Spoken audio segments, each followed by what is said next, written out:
Morning everyone, I'm here representing Cummings Pepperdine. I'm here with Pierre from Scorechain, very kindly offered to speak with us today to talk on a variety of topics. Morning Pierre, how are you? Good morning, great, thank you. So I'm sitting here in Pierre's lovely chalet overlooking Cluse.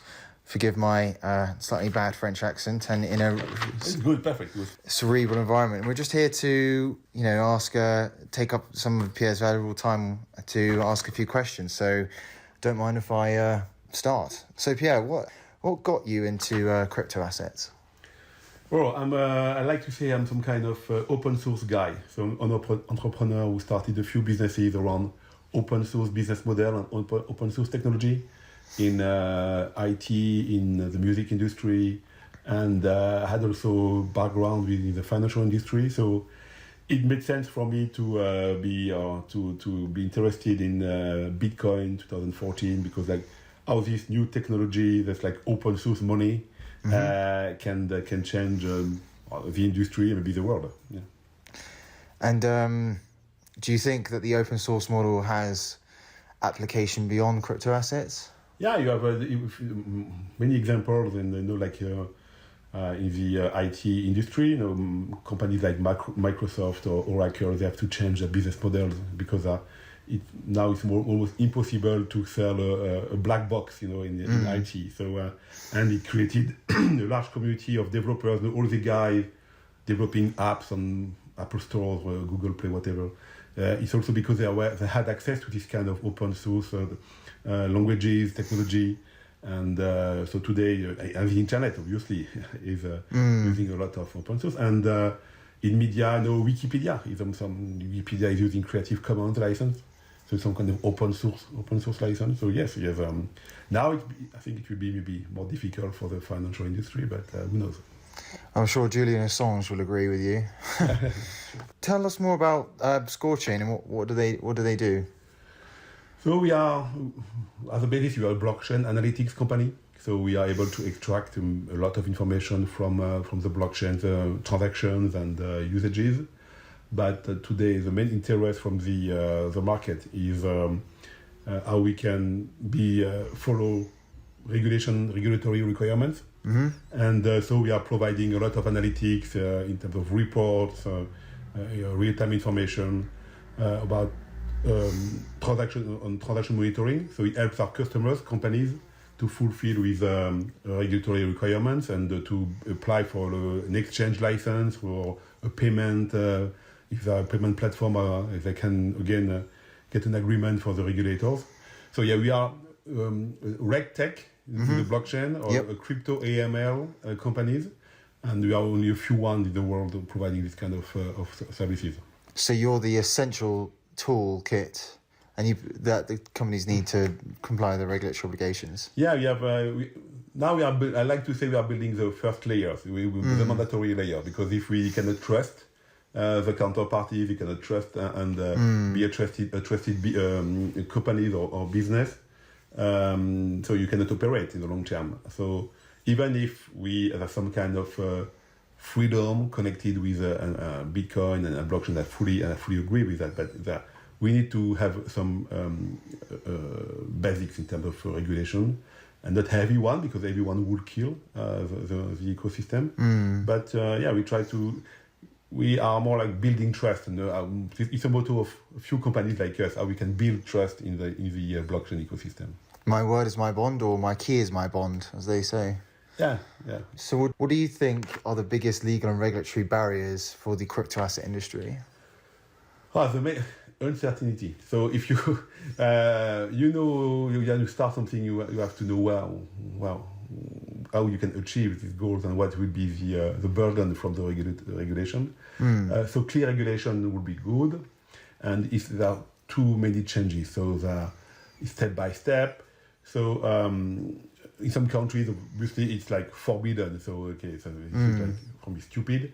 So we have to find the right balance, and we try to get this in Europe. And there were some directives, like MLD 5, MLD 6, and now the MiCA regulation for the crypto asset.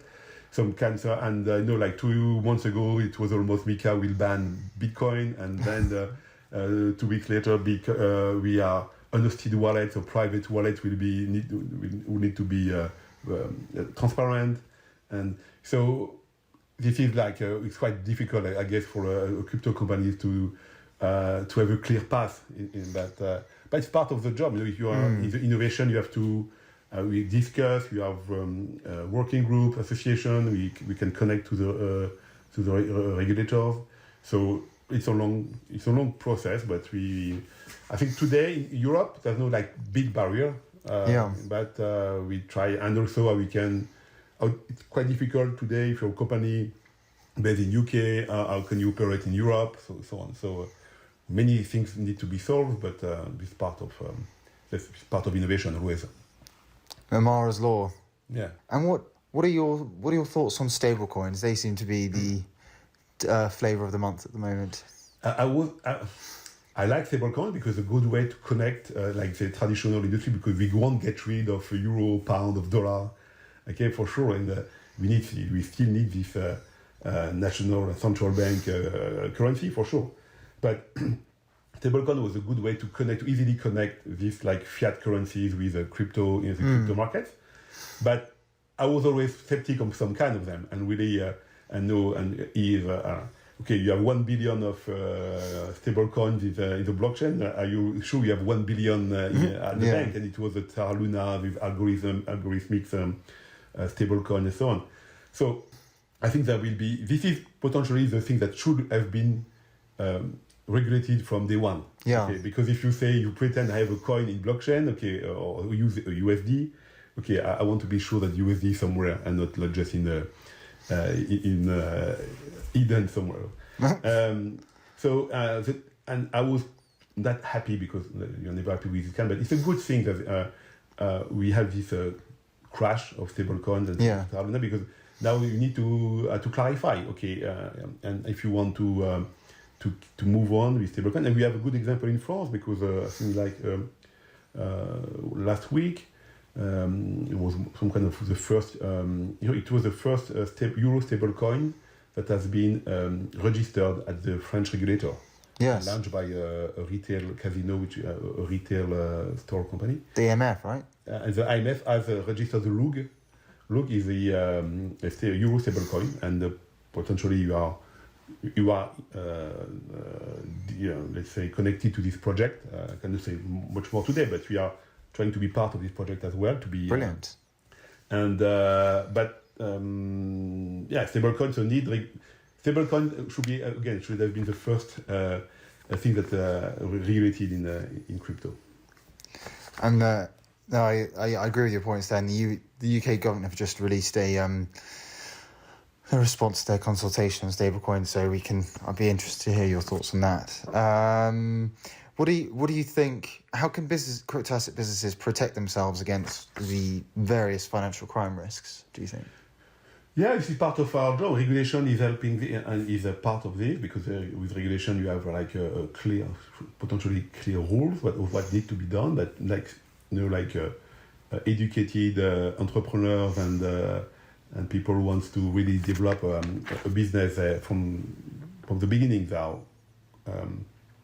They put in place some controls and transaction monitoring for it. So at the end, there's a big transparency in blockchain transaction, because you can all the transactions will stay there. You still the blockchain, and you had an example, like the FBI was able to seize some funds like years after, because years after you can't easily find a transaction. If you have a way to connect to a guy who is connected to a transaction, you find a way to go in the past easily, which is like almost very difficult in the bank, because how can you retrieve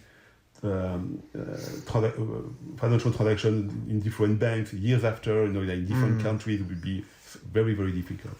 So, and obviously with new technology, and as a new technology, there's some kind of black loophole, and it's easy because people don't know really how it's working behind. But at the end, I think the transparency that is provided by blockchain will be very helpful in all the AML, anti-money laundering, financial crime fight, and so on. Yeah.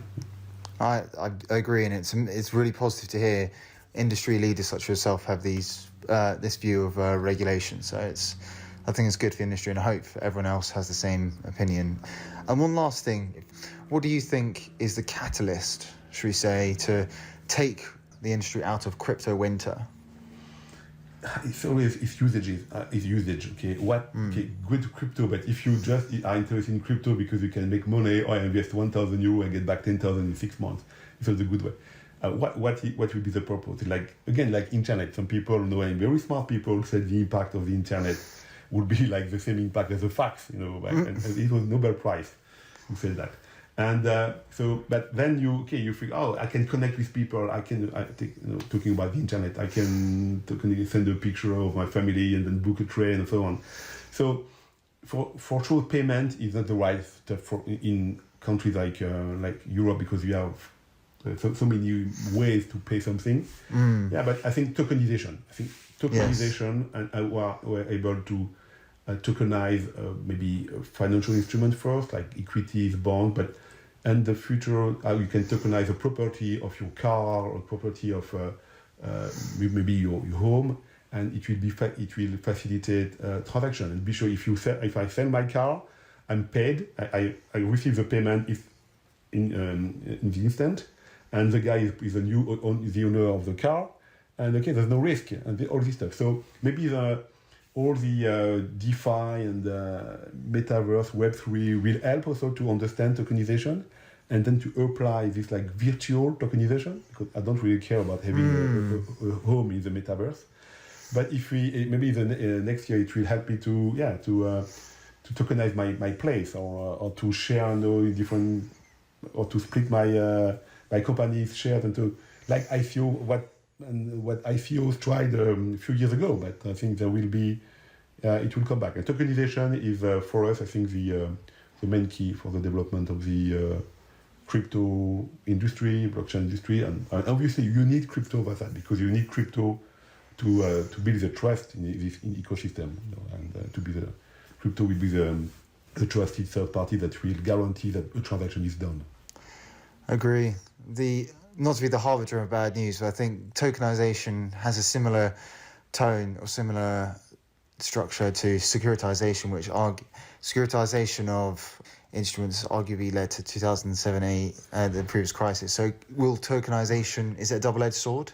No, because tokenization, the issue with the crisis 2007-8, you didn't know what was behind. Okay? And also this new tokenization, like in blockchain, you will guarantee and you know that this token is, and what is behind, what is the collateral, and this is also a lot of banks are trying to use this blockchain today to secure that. So at the end you didn't know, in 2008 you bought something, but you didn't really know what was the asset behind, and there was almost no more asset. So again, the transparency of the blockchain will, and all the controls, real-time monitoring, real-time control, and will help this. And a liquidity crisis it's mainly the opposite today. The blockchain, one difficulty is you have the full liquidity, or you are not the liquidity, and you cannot pretend you have something on the blockchain, because it's very easy to verify that you have it or not. Thank you, Pierre. It's been an absolute pleasure. Thank you, listeners. We'll upload this in the future, and hopefully we get Pierre onto a future conversation. So, merci beaucoup, and enjoy the rest of your holiday. Merci beaucoup. À bientôt.